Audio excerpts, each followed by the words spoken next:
Bonjour à tous, bien-aimés. Je voudrais partager avec vous une lecture dans Luc chapitre 8.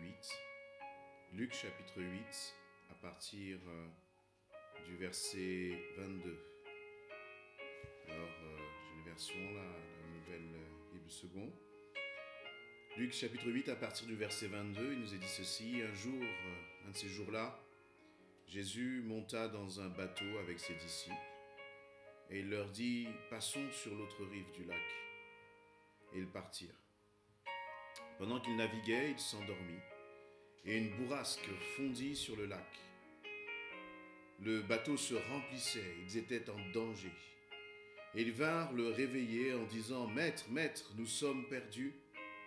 Réveillé, il rabroua le vent et les flots qui s'apaisèrent, et le calme se fit. Puis il leur dit, « Où est votre foi ?»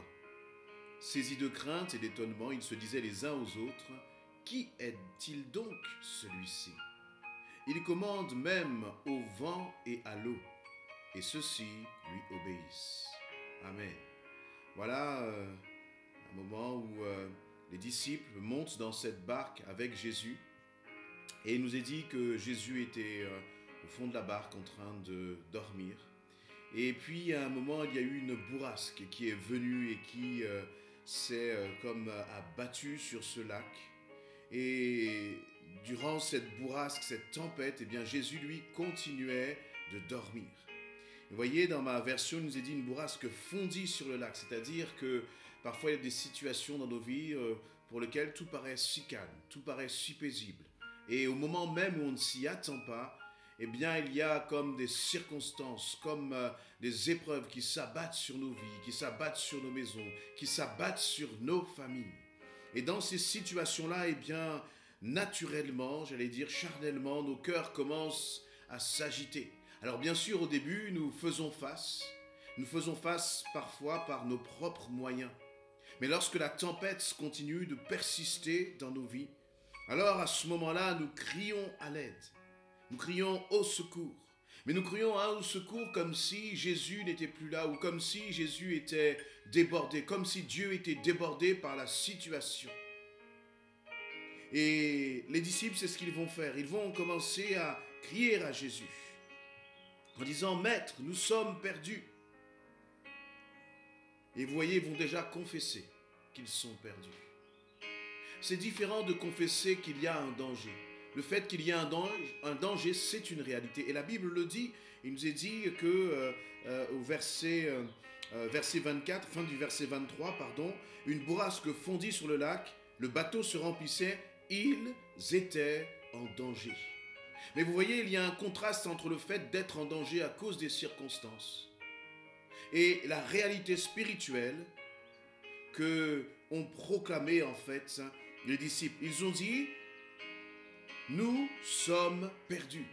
Et le Seigneur te dit que ce n'est pas parce que tu es en danger, ce n'est pas parce qu'il y a un danger que tu es perdu.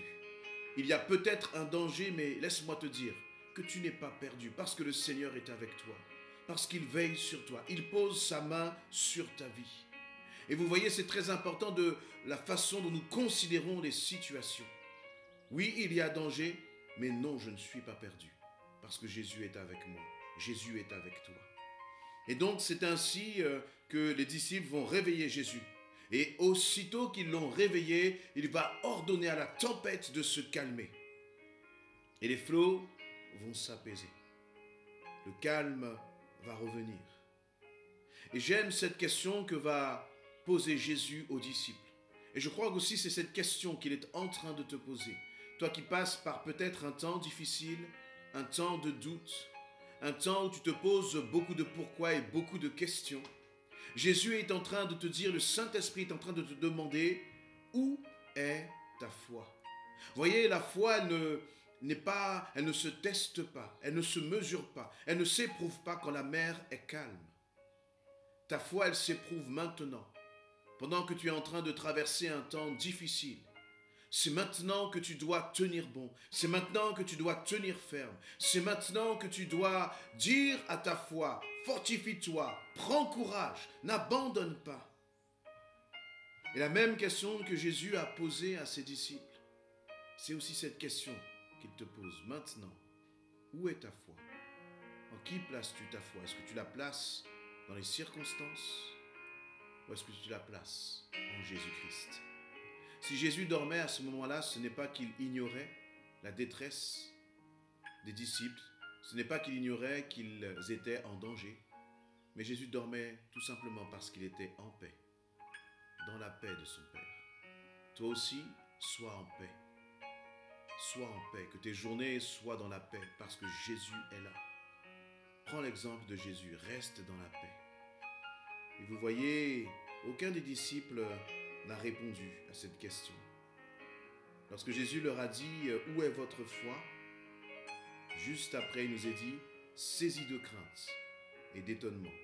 Ils se disaient les uns aux autres « Qui est-il donc celui-ci » Il commande même au vent et à l'eau, et ceux-ci lui obéissent. Là, on ne sait pas quel type de crainte ou qu'est-ce qui suscitait cette crainte dans le cœur des disciples. Mais j'espère que c'était la crainte de Jésus-Christ. La crainte de voir la puissance et l'autorité qui est en Jésus-Christ. La seule chose par laquelle tu dois être émerveillé, époustouflé, c'est la puissance du Dieu très haut qui est capable et qui te sortira de tes dangers. Sois béni.